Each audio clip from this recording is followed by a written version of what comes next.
What mistakes are you making on the ketogenic diet? Hey folks, my name's Allie. Let's get started.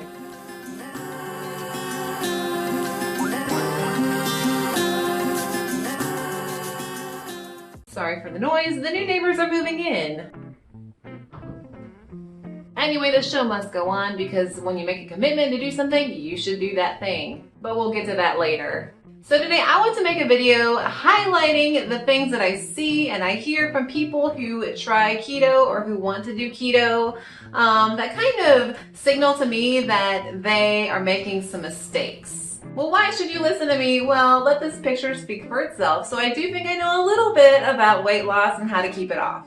Now, I always say that there is no one right way to do the ketogenic diet or the right reason for doing it. Some people use it for mental clarity, some people use it for inflammation issues or for diabetes, and I think the majority of people use it for weight loss, and that's why I use it and why I'm still using it, and that's what I'm going to focus on today. Now in this video, I do not mean to attack anybody, I'm not judging anybody, I'm just saying that if you're not seeing the success that you want to see with the ketogenic diet, then these are some mistakes that you may be making and that you might want to correct.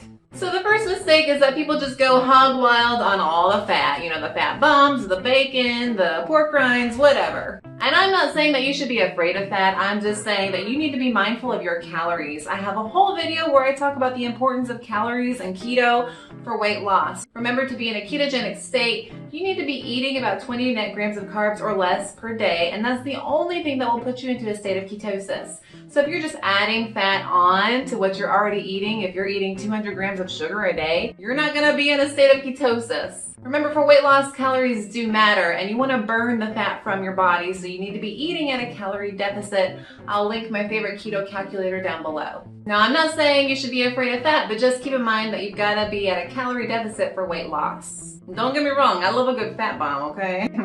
The second mistake I see people making is that they see these ketogenic products in the grocery store and they think that, hey, if they just keep their diet the same, but they add in a keto coffee or a keto tea or a keto dessert, that they're doing keto. That's not quite how it works. You've got to change your lifestyle so that you are eating less grams of carbs per day. Remember, you want to stay at or below about 20 to 25.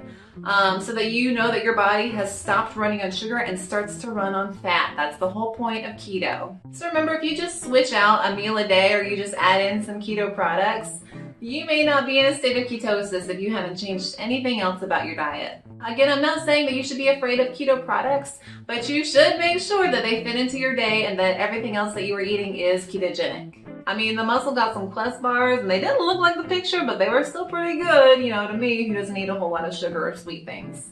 The next mistake that I feel lots of people make when they start out on a ketogenic lifestyle is that they are trying to do too much too soon. Guys, if you are anything like me, I was a mess, alright? I'm just gonna sit here and say it. But if you're anything like me, you were not used to working out. You were not used to eating a whole lot of, fresh vegetables and fresh meat. You were not used to cutting out all the sugar. You were not used to not drinking soda. You were not used to making and cooking your own meals. You were not used to fasting, definitely. So if you start the ketogenic lifestyle and you try all of these things at once and you have found that keto is too hard, I would say rein it in and choose just focusing on lowering the sugar and increasing protein and fat a little bit. No, you do not have to do intermittent fasting or IF.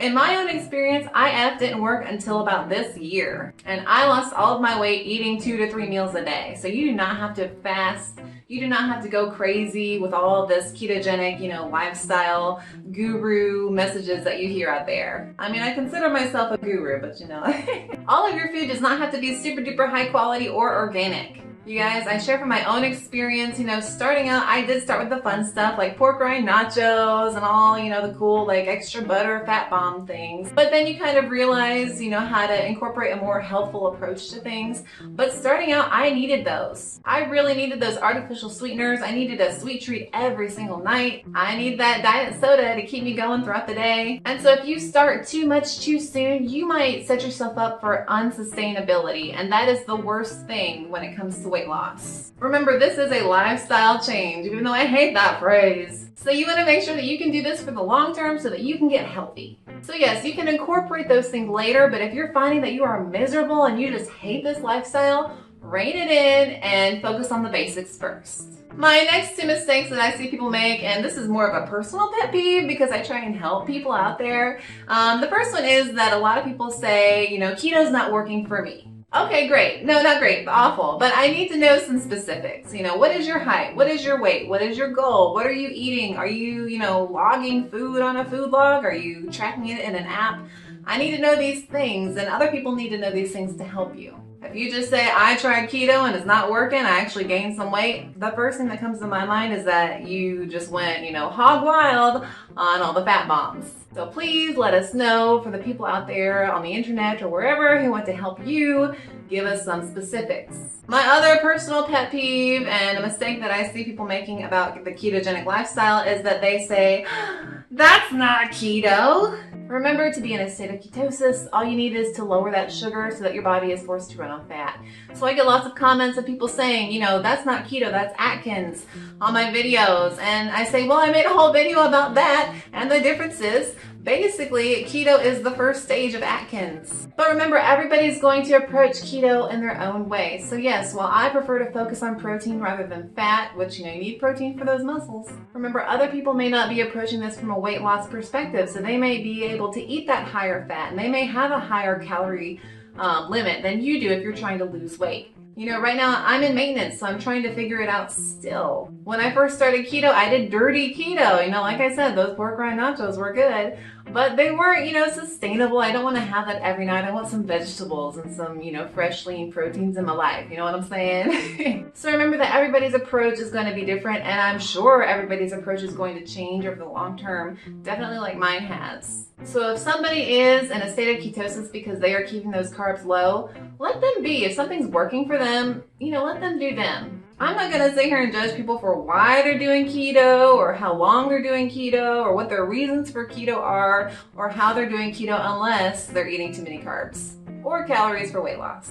But your approach, your budget, your lifestyle, the hours that you work are all going to influence your approach to everything. So remember, don't be keto police. Nobody really appreciates it. If they ask for specific help, then help them. But for the rest of the time, just keep your judgmental thoughts to yourself. And that's my spiel.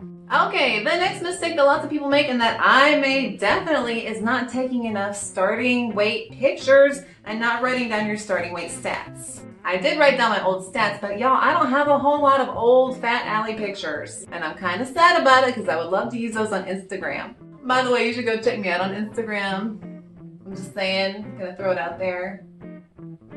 Having those before pictures to look at can be so motivating. And what's funny is when you get to your goal and you look at those old pictures, you're like, wow, I've changed in so many ways besides just weight loss. Yeah, I might weigh 100 pounds less, but I'm a totally new person. I'm more confident. I'm more structured in my lifestyle. I just know more because I know more about nutrition and how my body works, and lots of other changes that I've experienced too. So just remember that you want to make sure that you have something to look back on to keep you motivated so that you can keep going. The second to last mistake I have personally experienced and what I've seen other people experience is allowing other people to influence your success. Yes, your friends may all go out for drinks and food, and I know that you want to partake, and most of the time you can with keto because most places will have a ketogenic food available to you. Meat and vegetables. I'm just saying. But, if you live with somebody or your family is not ketogenic, you cannot let their thoughts about your diet, the food in the house, affect your success. And that rolls into my very last mistake that I see lots of people make. So many people are not committed to their success with the ketogenic diet. I always say that I had to hit rock bottom in order for me to finally lose the weight. I had tried so many diets in the past and I could list them all, but I'm not going to waste your time. Anyway, so I wasn't serious about those diets. I didn't hit that place where I was just ready to be rid of all of my excess weight. Ready to shed the skin like a butterfly in a cocoon. A snake? But you've got to be enthusiastic. You've got to be motivated, and nobody else can do that for you. You have to be, and I know it's cliche, your own best cheerleader. I'm not saying you have to hit rock bottom, but I am saying you have to get to a mental place where you are ready for weight loss to happen and you're ready to commit to something. And that's why motivation is so important, because I'll tell you what, I need twice the motivation now that I'm in maintenance mode so that I just don't, say, well, I'm here, let's go crazy. So motivation, being enthusiastic, believing in yourself, knowing that you can do something, that's the most important formula for weight loss and keeping your weight off. Well, folks, let me know what you think. What other mistakes have you or someone you know made when it comes to the ketogenic lifestyle or weight loss in general? You know, I'm not judging. I appreciate all people who try to lose weight. If you enjoyed the video, please don't forget to like and subscribe. That would help me out so much. And if you'd like to find me on social media, I will link all of that down below. Again, thank you guys so much for watching. My name's Allie. Have a good one. Bye.